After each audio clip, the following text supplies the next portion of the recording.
You made it. You're the boss, the patron, the one everyone fears and no one dares to look directly in the eye. You started selling weed in your neighborhood at 16. Now you control 3 states and have politicians on your payroll. Your name doesn't appear in Forbes, but you should be in the top 50. You have $800 million hidden in accounts that not even your head accountant knows all of them. You have 12 houses you never visit. You have a private zoo with lions that cost more than an average house. You have everything, and you have nothing. You woke up this morning at your 500-acre ranch, not in your master bedroom. You never use that one because it's too obvious. You slept in the basement security room, reinforced with steel, with secret exits to 3 different tunnels. You're 40 years old, but you feel 70. You haven't slept a full night in 6 years. Every noise is a threat. Every silence is suspicious. You have 8 bodyguards sleeping in shifts around your room. You don't completely trust any of them. How much would it cost to buy their loyalty? $50,000? $100,000? There's always a price. You get up and check your phone. You have 15 different cell phones, one for each operation, each plaza, each level of the organization. You change them every week. The technician who sets them up never sees your face. You never know if the next phone they give you has a GPS from the government or from a rival cartel. So you have a different team that checks the phones from the first team. But who checks the second team? Paranoia isn't a disease in your world. It's the price of admission to keep breathing. Your first coffee of the day is tested by your security staff. Not because you're that important. Because 3 years ago, they poisoned your compadre the same way. He died vomiting blood on his kitchen floor while his kids were having breakfast. Since then, someone else tests everything you eat. Your personal taster. He makes $5,000 a week. It's the best paid and most dangerous job that exists. You've already had 4. The other 3 are dead. Today, you have a meeting with your lieutenants. It's 11 in the morning. The meeting is at a different ranch, never in the same place twice in a row. You travel in a convoy of 6 armored trucks, presidential level, 3-inch glass, run-flat tires. You can survive a grenade attack. You've already done it. Twice. The convoy is worth $4 million. You change it every 6 months because the government and your rivals learn to identify them. You arrive at the meeting. All your commanders are there. The one who controls Tijuana, the one from Juarez, the one from Nuevo Laredo. Each one moves millions a week. Each one is lethal. Each one secretly believes they could do your job better than you. And they're right to think it. You started that way. You worked for El Padrino 20 years ago. You were loyal, efficient, brutal when necessary. Until you weren't anymore. Until you betrayed him and took his place. They know the story. They're writing their own versions in their heads every day. The meeting starts. They go over the numbers. 15 tons crossed the border this month. $120 million in cash is coming back from the north. Sounds impressive until you hear the problems. Los Zetas are pushing on your plaza in Tamaulipas. The Sinaloa Cartel is stealing your roots in Sonora. The DEA just arrested your main distributor in Houston. The Mexican army found one of your labs in Michoacan. And your political partner, the governor, who cost you $8 million in bribes, just lost the election. The new governor is not your friend. You make decisions. You order an execution. You approve a kidnapping. You authorize $2 million to buy a military commander. It's all transactional. It's all necessary. It's all horrible. But you stopped feeling it years ago. You can't afford to feel. Bosses who feel remorse last 6 months. You've lasted 12 years. You've done it by being colder than ice and more calculating than a machine. After the meeting, your people inform you about the threats. There's a price on your head, $5 million from the United States government. Sounds like a lot until you find out your own rivals are offering $10 million.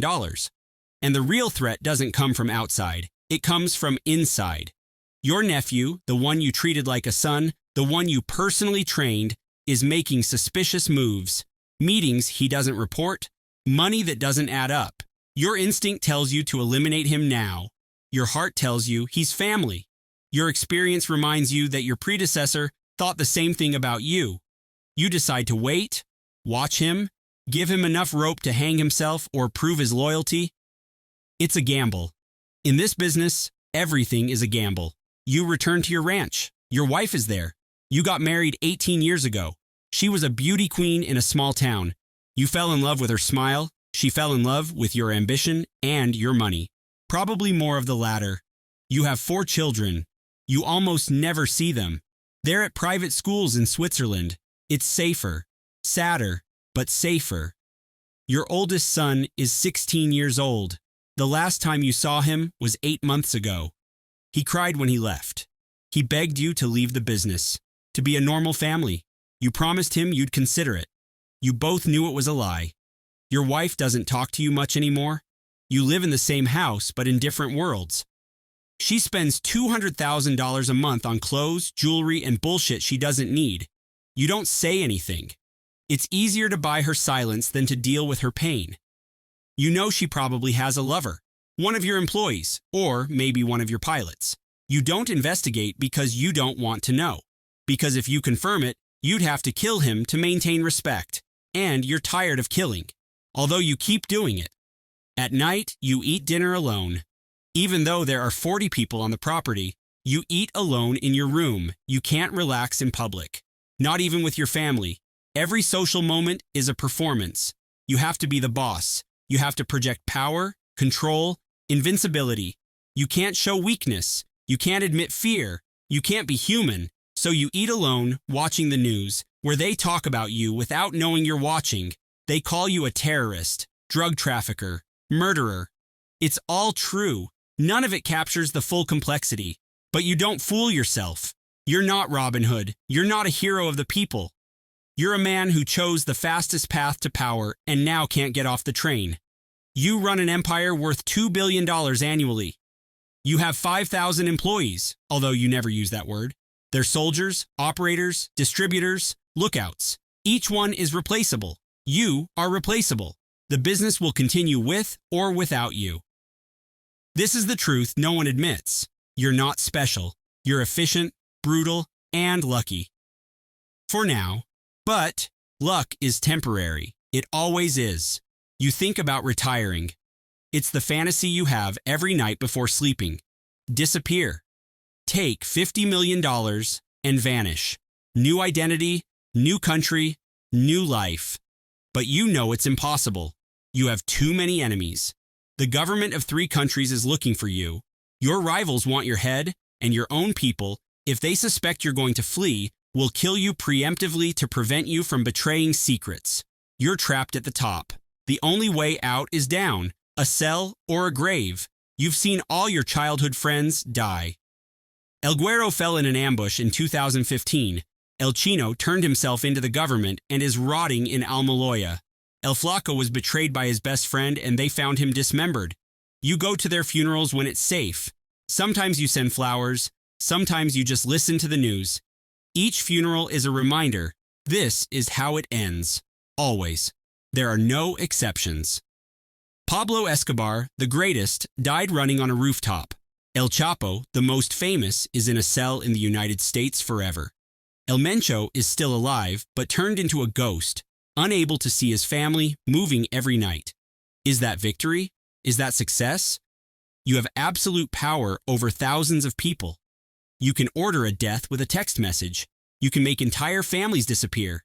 You can buy mayors, police officers, generals, but you can't go to the movies. You can't walk in a park. You can't eat at a restaurant without 20 guards. You can't hug your children when you want to. You can't completely trust anyone, not your wife, not your brother, not even yourself, because sometimes you consider turning yourself in just so this nightmare will end. The money is abstract.